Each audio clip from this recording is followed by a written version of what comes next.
কৃষিক্ষেত্রে জৈব সারের প্রয়োগ প্রকল্পটি সম্পূর্ণ আমরা এই ভিডিওর মাধ্যমে আলোচনা করব, তোমরা স্কিপ করবে না। দেখো, প্রথমতই প্রথম পর্বের ভূমিকা পয়েন্ট করে নেবে।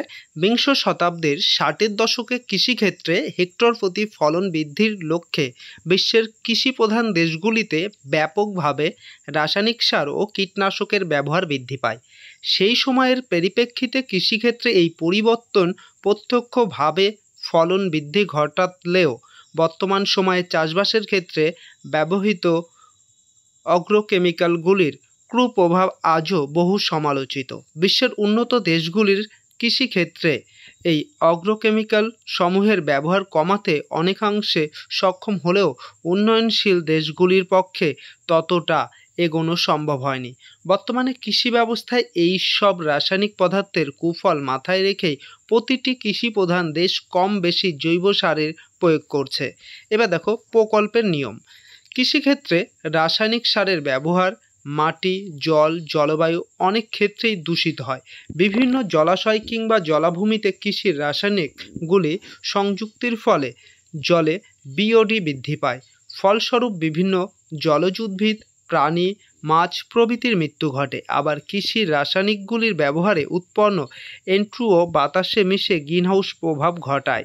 এছাড়াও রাসায়নিক সার ব্যবহারে একাধিক কুপ্রভাব পরিবেশের ক্ষতি করে থাকে। এই প্রেক্ষাপট থেকেই কৃষিক্ষেত্রে জৈব সার বা প্রয়োগ ক্রমশ বৃদ্ধি পাচ্ছে। জৈব সার কোনোভাবেই পরিবেশ দূষণ ঘটায় না, উপরন্তু মাটির হ্রাসপ্রাপ্ত উপাদানগুলি পুনরায় মাটিতে ফিরিয়ে দেয়। সেই কারণে সুস্থায়ী কৃষি ব্যবস্থার প্রসার ঘটানোর উদ্দেশ্যে এই প্রকল্পটি পাঠ্যক্রমের অন্তর্ভুক্ত করা হয়েছে। এবার দেখো এই যে প্রকল্প, এর গুরুত্ব কী কী। দেখো, 1 নম্বর, রাসায়নিক সারের সঙ্গে জৈব সারের তুলনামূলক আলোচনার মাধ্যমে কৃষিক্ষেত্রে জৈব সারের প্রয়োগ বৃদ্ধি ঘটানো।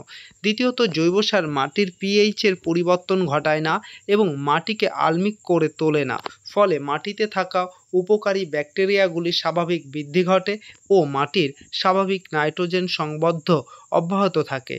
জৈব সারের এই সুফলগুলি সম্পর্কে শিক্ষার্থীদের অবগত করে তোলা। তৃতীয় হচ্ছে, রাসায়নিক সারের দাম বেশি এবং অপরদিকে জৈব সারের উৎপাদন খরচ একটু বেশি হলেও এর সুফল দীর্ঘস্থায়ী। সে কারণে জৈব সার প্রয়োগের মুনাফা বেশি হয়ে থাকে। এই বিষয়টি চাষি ভাইদের বোঝানো ও রাসায়নিক সার প্রয়োগের পরিবর্তে জৈব সার প্রয়োগের জন্য তাদেরকে উদ্বুদ্ধ করা। চতুর্থ, কৃষিক্ষেত্রে জৈব সার ব্যবহারের যে পরিবেশ বন্ধন যে বিষয়ে শিক্ষার্থীদের অবগত করা। এবার প্রকল্পটির উদ্দেশ্য। এই যে প্রকল্পটি করছি, এর উদ্দেশ্য কি? দেখো, 1 নম্বর উদ্দেশ্য, কৃষিক্ষেত্রে জৈব সার প্রয়োগের সুফলগুলি আলোচনার বৃদ্ধি করা। দ্বিতীয় হচ্ছে, রাসায়নিক সার অপেক্ষা জৈব সার অধিক শ্রেয় সে বিষয়ে শিক্ষার্থীদের সচেতন করা। তৃতীয়, সুস্থায়ী কৃষি ব্যবস্থার ওপর বেশি গুরুত্ব আরোপ করা। এবার দেখো কর্ম পরিকল্পনা পয়েন্ট করবে। কৃষিক্ষেত্রে জৈব সার প্রয়োগের জন্য সঠিক পরিকল্পনা গ্রহণ করা প্রয়োজন। নিম্নলিখিত কর্মপরিকল্পনার মাধ্যমে বা কৃষিক্ষেত্রে জৈব সারের সঠিক ব্যবহার করা যেতে পারে। এবার দেখো সাব পয়েন্ট তোমরা করবে, যেরকম টিউবার বা ইনোকুলেশন। দেখো, এই পদ্ধতি অ্যাজিটোব্যাক্টর প্রয়োগের জন্য খুব উপযোগী। এক্ষেত্রে ড্রামে 50 লিটার জল নেওয়া হয় এবং তার সঙ্গে 4 থেকে 5 কেজি অ্যাজিটোব্যাক্টর জৈব সার যোগ করা হয়। মিশ্রণটিকে ভালোভাবে প্রস্তুত করার পর তার মধ্যে আলু, কচু, পেঁয়াজ ও অন্যান্য কন্দগুলি ডুবিয়ে রাখা হয়। এবার দ্বিতীয় সাব পয়েন্ট করবে বীজ ইনোকুলেশন। দেখো, এই পদ্ধতির ক্ষেত্রে একটি ব্যাগে 2 কেজি বা তার বেশি বীজ ভর্তি করা হয়। এরপর ওই ব্যাগে রাইজোবিয়াম বা অ্যাজিটোব্যাক্টর বা অ্যাজোস্পাইরিলিয়াম প্রভৃতি জৈব সার মেশানো হয়। এরপর ব্যাগটি ভালোভাবে ঝুলিয়ে দেওয়া হয়।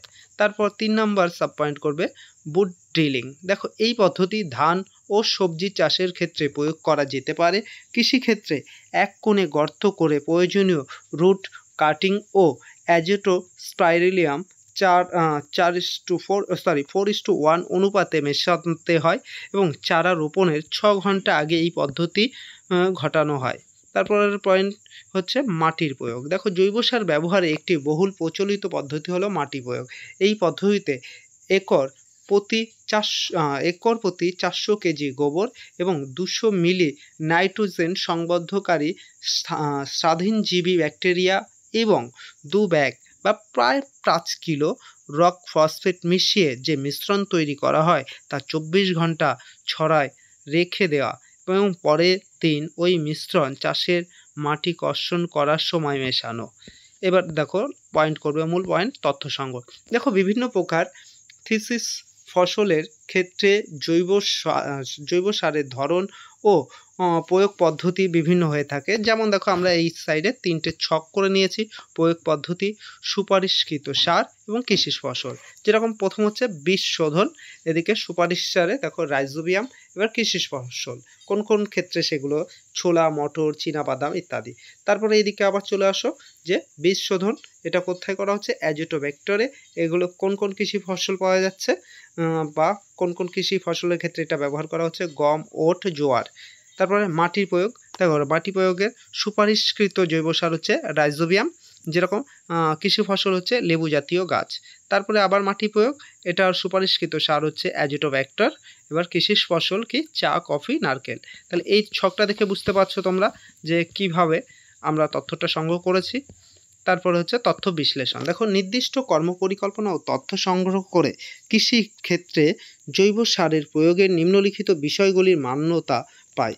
যেরকম 1 নাম্বার, রাইজোবিয়াম বা ইনোকুলেশন বীজ শোধনের ক্ষেত্রে বহু ব্যবহৃত একটি জৈব সার প্রয়োগ পদ্ধতি। এই পদ্ধতি ব্যবহার করা হয় সিম্বগোষ্ঠী উদ্ভিদের ক্ষেত্রে। দ্বিতীয়, অ্যাজিটোব্যাক্টর বা ইনকুলাম জলবায়ু ভেদে টমেটো, পেঁয়াজ, গম, বাঁধাকপি ও প্রভৃতি ফসলের বীজ ও চারার ক্ষেত্রে ব্যবহৃত হয়।